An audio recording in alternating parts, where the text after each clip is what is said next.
Chaque année, Israël commémore le souvenir des victimes de la barbarie nazie à l'occasion du Yom HaShoah. À cette occasion, l'ensemble du pays s'arrête pour respecter une minute de silence.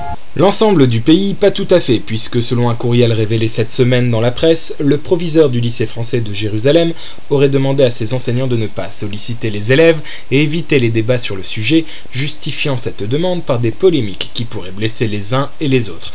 Une initiative pouvant être considérée comme inappropriée quelques semaines après le discours du président de la République, François Hollande, affirmant au dîner du CRIF que la lutte contre l'antisémitisme passait par l'éducation et l'enseignement.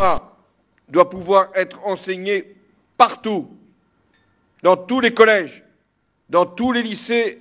Ce n'est pas un enseignement à option que les maîtres hésiteraient à professer dans certaines circonstances ou devant certains élèves. C'est dans le programme, non pas pour infliger, mais pour éclairer. Le lycée français de Jérusalem compte plusieurs centaines d'élèves et dépend directement de l'autorité du consulat de France à Jérusalem.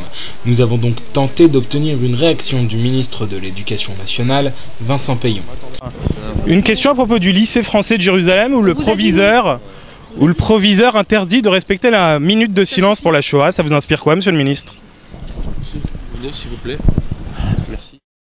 Silence gêné donc et le refus de commenter cet épisode qui a valu à notre équipe d'être longuement contrôlée et interrogée par les services de police. Un scandale qui pourrait prendre de l'ampleur suite aux intentions de plusieurs candidats aux législatives de s'en emparer.